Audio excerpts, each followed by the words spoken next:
Trump really has a knack for consistently embarrassing himself and unfortunately the rest of the country, which makes one wonder how much time he takes to consider the consequences of his decisions. Luckily, Chris Wallace asked him during a one-on-one interview over the weekend. When you're sitting at the desk, how do you make decisions? I mean, do you agonize over them? Do you second guess yourself? How does... I don't think about it. Yeah. That sounds about right.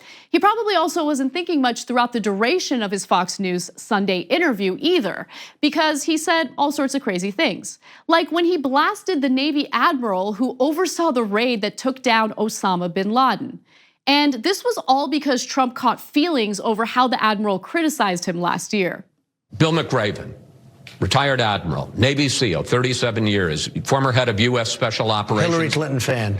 Special Operations. Excuse me, Hillary Clinton fan. Who led the operations, commanded the operations that took down Saddam Hussein and that killed Osama bin Laden, says that your sentiment is the greatest threat to democracy in his lifetime. He's a Hillary Clinton backer and an Obama backer.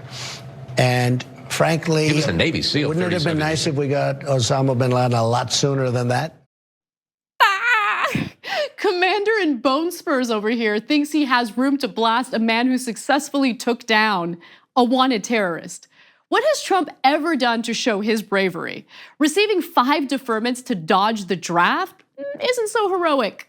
June 1964, Trump registered for the draft after he graduated from the New York Military Academy. He received 4 education deferments while he was at Fordham and Wharton.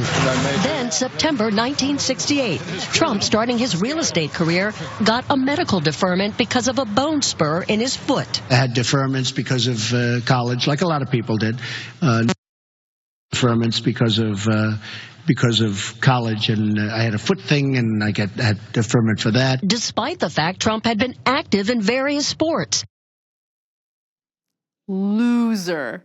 Admiral McRaven did respond to Trump's little boy statements, saying, quote, "I did not back Hillary Clinton or anyone else. I am a fan of President Obama and President George W. Bush, both of whom I worked for. I admire all presidents, regardless of their political party, who uphold the dignity of the office and who use the office to bring the nation together in challenging times.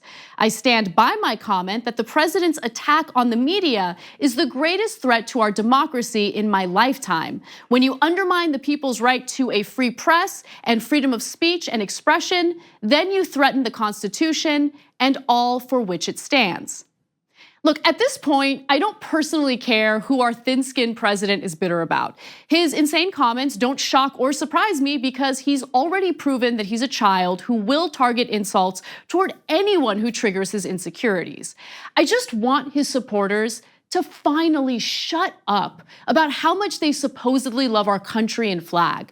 I never want to hear them use soldiers as political props again, because we all know they don't really respect our troops. In fact, very few presidents have in recent decades, which should have been abundantly clear each time one of them greenlit unnecessary wars that put our soldiers in danger. Remember when Trump pretended to be outraged about the NFL players who would kneel in protest during the national anthem to raise awareness about police brutality? Wouldn't you love to see one of these NFL owners, when somebody disrespects our flag, to say, "Get that son of a bitch off the field right now, out, he's fired. He's fired." Trump and his supporters exploited those protests to further divide the country and slander NFL players as traitors. Trump specifically argued the NFL was disrespecting our men and women in uniform who risk their lives to protect the US. Funny how easily people get distracted by nonsensical accusations while the very person they admire the most is mocking the military right in front of them. Trump has been under fire for days after criticizing the family of a fallen soldier who challenged Trump at the Democratic National Convention. You have sacrificed nothing. Donald Trump has decided that he is going to keep with his personal tradition and break with decades of presidential traditions by not visiting US troops serving in active duty combat areas around the globe. Donald Trump is going after the parents of a fallen American soldier. And I said, somebody should run against John McCain, who has been, in my opinion, not so hot. And I supported him. I supported him for president. I raised $1 million for him. It's a lot of money. I supported him. He lost. He let us down. But, you know, he lost. So I never liked him as much after that because I don't like losers. But Frank, let me get to it. He hit me. He's not a war hero. He's a war hero. He's a war hero. 5.5 years. He's a war hero because he was captured.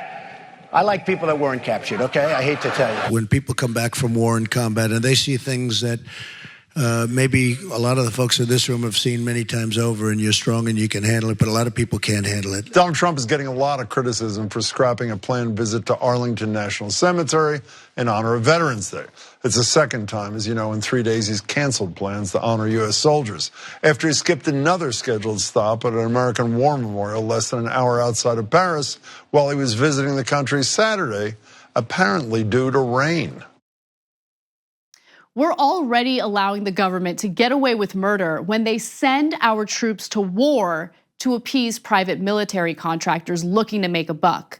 Can we at least stand up against them when they use soldiers as political props? I feel like it's literally the least we can do. Oh, did you like that video? Well, that's great, because you never have to miss another episode of No Filter.